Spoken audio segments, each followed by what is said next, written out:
Hello, आज मैं आपके लिए लेके आई हूँ निबंध लेखन। राष्ट्र निर्माण में साहित्य की भूमिका। चलो स्टार्ट करते हैं। राष्ट्र के निर्माण में साहित्य की महत्वपूर्ण भूमिका है। साहित्य के बिना देश मर जाता है, अंधकार और निराशा में डूब जाता है। अंधकार है वहाँ जहाँ आदित्य नहीं है। मुर्दा है वह देश जहाँ साहित्य नहीं है। साहित्य किसी भी राष्ट्र की उन्नति या अवनति का प्रमाण है।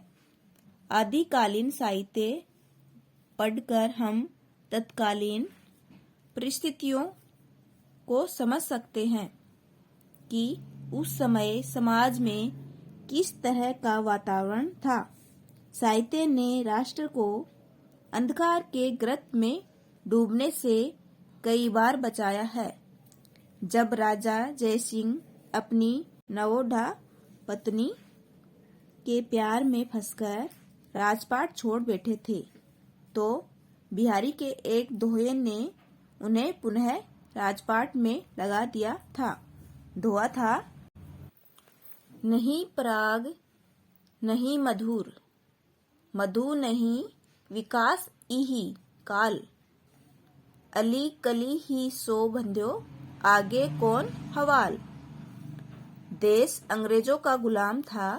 भारत के अनेक साहित्यकारों ने अपनी रचनाओं द्वारा देश की जनता में देश को आजाद करने हेतु उत्साह का संचार किया था। अरुण, यह मधुमेह देश हमारा, भारत भारती, भारत दूरदर्शा तथा चंद्रगुप्त जैसी अनेक रचनाएं इसका प्रमाण है।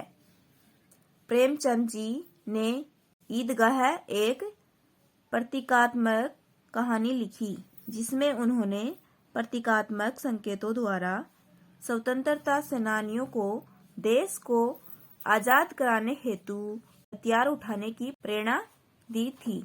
इसमें दादी माँ, भारत माता, चिमटा हथियारों तथा हामिद स्वतंत्रता सेनानियों के प्रतीक हैं। साहित्य समाज का दर्पण ही नहीं होता, अपितु वर्तमान का निर्माता तथा भविष्य का वक्ता भी होता है। इसी तथ्य की ओर संकेत करते हुए राष्ट्र कवि मैथिली शरण गुप्त ने लिखा है, केवल मनोरंजन न कवि का कर्म होना चाहिए, उसमें उचित उपदेश का भी मर्म होना चाहिए। आज समाज में चारों ओर भ्रष्टाचार, स्वार्थ परकता, बेरोजगारी, महंगाई तथा मूल्यहीनता फैल रही है। इनका वर्णन तो साहित्य में किया जा रहा है, किंतु उसमें आदर्श का सम्मिश्रण नहीं है। फलतः साहित्य नीरस हो गया है और पाठकों की रुचि धीरे धीरे कम हो रही है। अश्लील साहित्य पढ़ने से पाठकों के मन मस्तिष्क में कुत्सित भावनाएं पनप रही है। एक अन्य समस्या है भाषा की समानता का अभाव, जिसमें साहित्य का राष्ट्रव्यापी प्रभाव नहीं पड़ता। अतः राष्ट्र निर्माण में साहित्य का महत्वपूर्ण स्थान है।